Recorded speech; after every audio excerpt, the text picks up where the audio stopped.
Good morning, old school Texas Tech. Hope everyone's doing well. Looking into the two teams that are going to be playing in the Frisco Bowl, I believe the game is tomorrow. And I ran into our buddies, the West Virginia Mountaineers, a team that, as Texas Tech fans, we're very familiar with. So I didn't need a ton of notes to kind of grade their season and just kind of tell you what I thought of their season. Obviously, we're familiar with them as conference opponents. Also, we're very familiar with Neal Brown as he was the offensive coordinator at Texas Tech under Tommy Tuberville. Anyway, West Virginia goes 6-6 on the year. We'll look through their schedule real quick.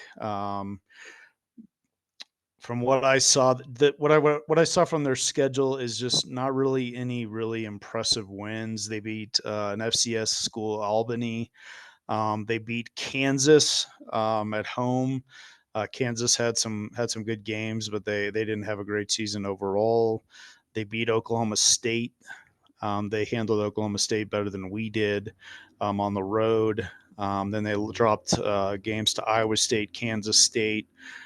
They beat Arizona on the road. I think Arizona had already kind of started to fade by then.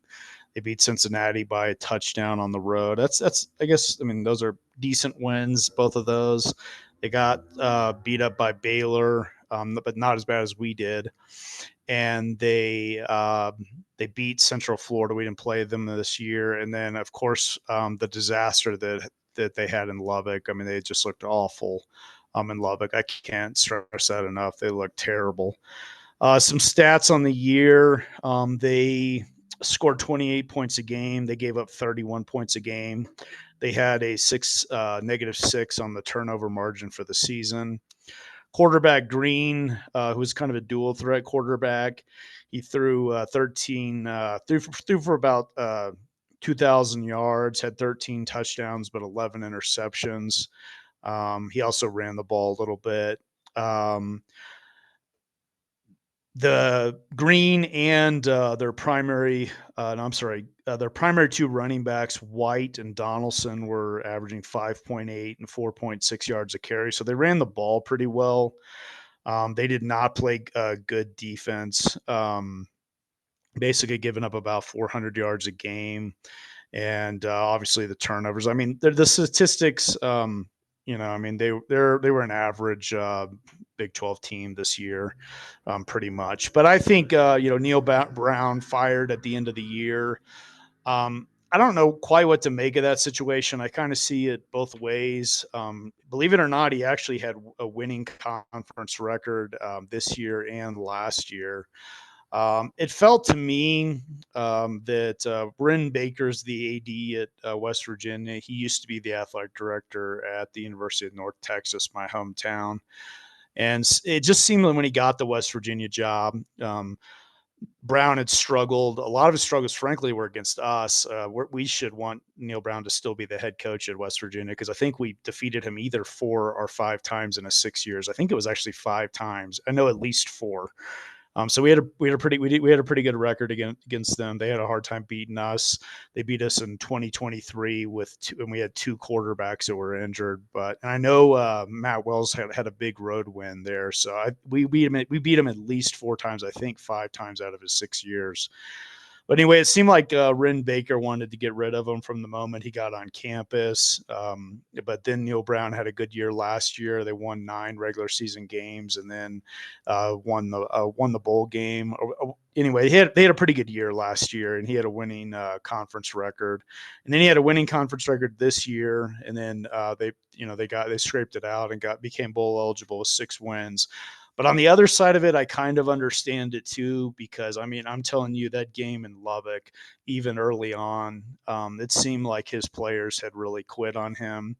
Neal Brown's got good numbers as a head coach. He's won a lot of games, but it just seemed like maybe it just wasn't the right fit for him there. And so I guess I kind of see both sides of it. I know that their offensive coordinator, a guy by the name of Chad Scott's going to call the game in Frisco against Memphis. They really haven't, in my opinion, beat a good team all season. And so I don't know. It's going to be. I'm going to do a separate video on this bowl game, but they're probably going to have their hands full with Memphis.